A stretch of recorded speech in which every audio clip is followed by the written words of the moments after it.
Tunggu dulu, sebelum nonton video lengkapnya, jangan lupa untuk subscribe ya dan klik link di bawah ini. Jangan lupa juga untuk klik tombol loncengnya. Oke? Terima kasih. Selamat menonton.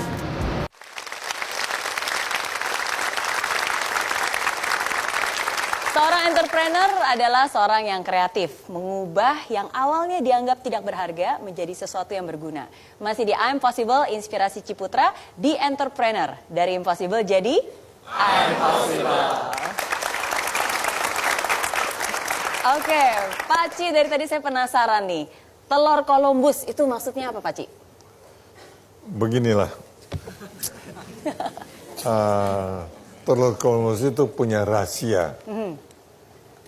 Punya rahasia bagaimana kita tanpa alat-alat bisa mendirikan telur. Nah, ini saya seperti tukang sulap. Bawa telur. Pada 525 tahun yang lalu, itu Eropa dikuasai lautan oleh bangsa Spanyol 525 tahun yang lalu. Bangsa Spanyol itu sudah datang ke sampai Asia. Tapi Columbus, dia seorang entrepreneur. Dia mengatakan, kenapa kita hanya ke arah timur?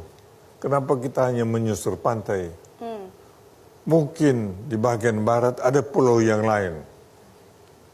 Ada pulau yang lain.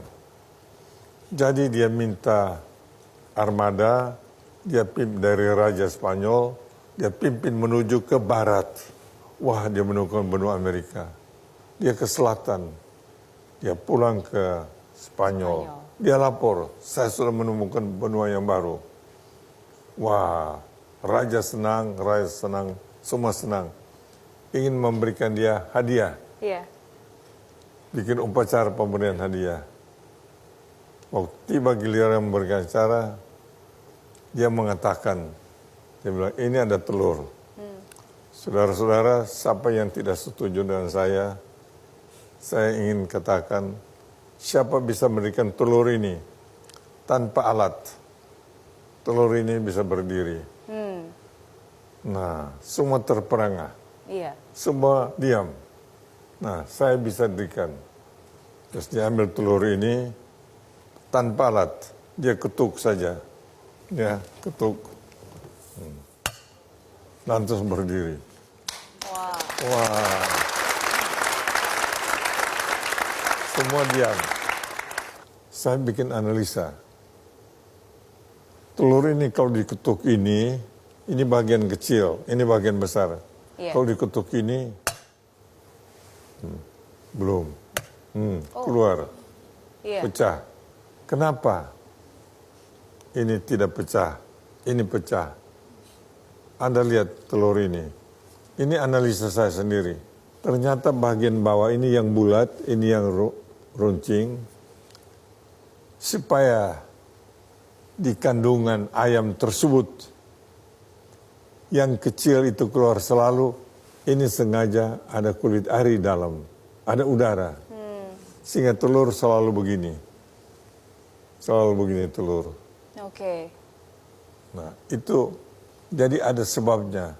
Ayam pun bisa menghasilkan telur, sehingga telur itu tetap di atas. Kalau manusia tentu harus bisa juga. Jadi di perusahaan kami, selalu kami katakan, tiap proyek itu mesti ada telur Columbus. Dan ini saya praktekkan. Pada waktu saya turun dari Bandung, ketemu Gubernur Sumarno, sampai dibawa kepada Bung Karno. Saya bilang, Pak Marno, Bapak perlu meremajakan kota Jakarta.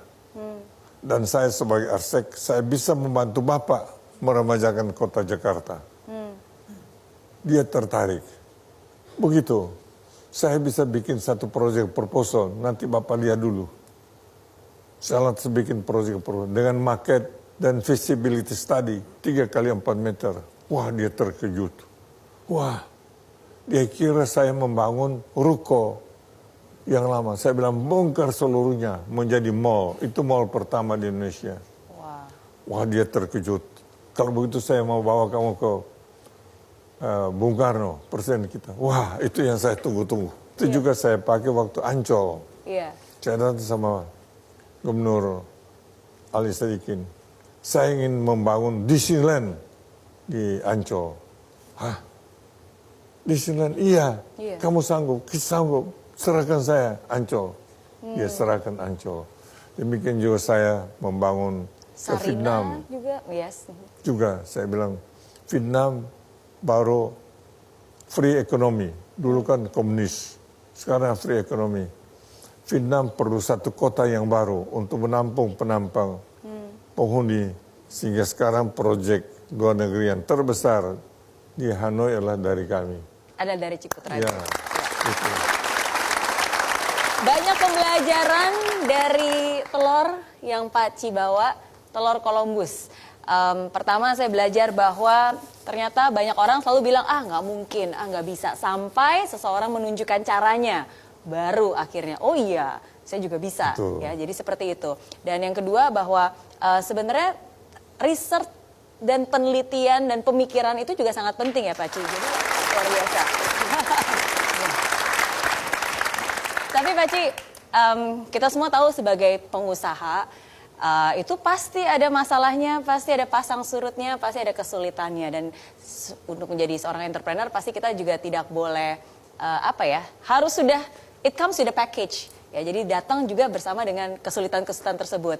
Ada masa-masa tersulit yang pernah dilalui oleh Pak Ci dan juga keluarga, yaitu Krismon tahun 1998. Seburuk apakah situasi pada saat itu dan bagaimana cara Pak Ci bisa bangkit di saat Krismon? Pertama, untuk bangkit itu kembali ke Tuhan.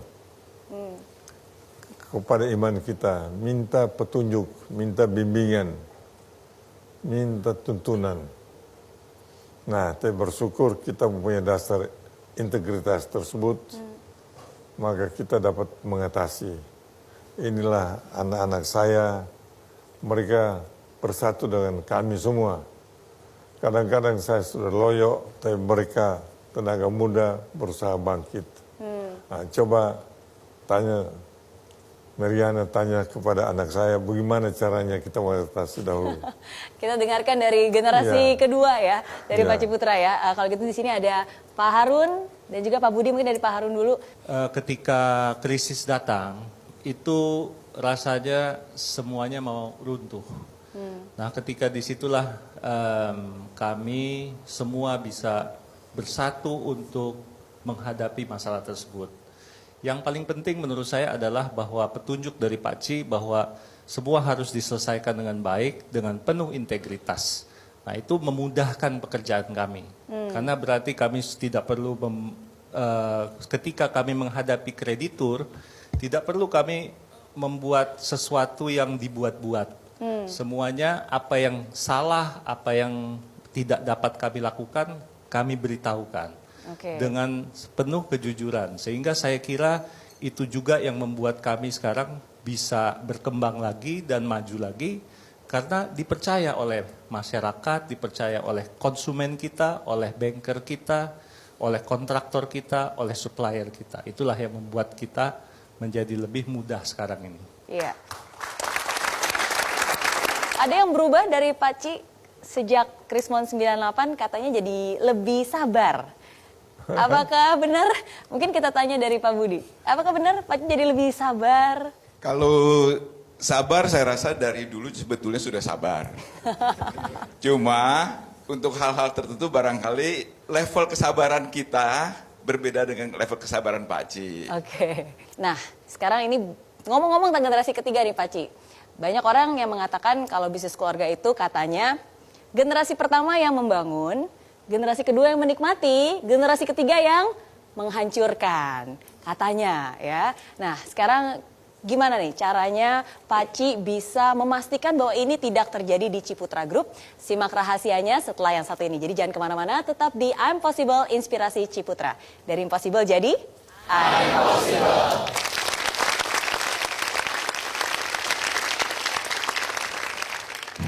Banyak orang bilang generasi pertama yang membangun, generasi kedua yang menikmati, generasi tiga yang menghancurkan. Nah, bagaimana nih Pak Ci memastikan ini tidak terjadi di Ciputra Group?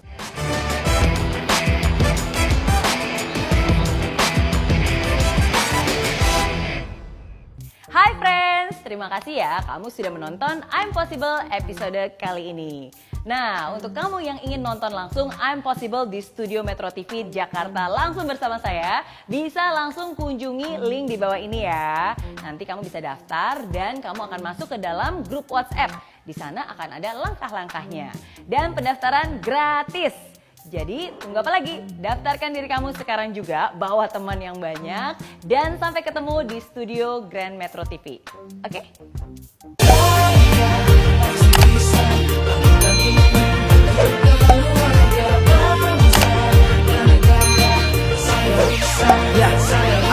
Laksana bumi tanpa hujan, hidup tanpa tujuan, kering dan mati tanpa hijaunya tumbuhan. Demikian kalau mimpi tak kunjung terjadi,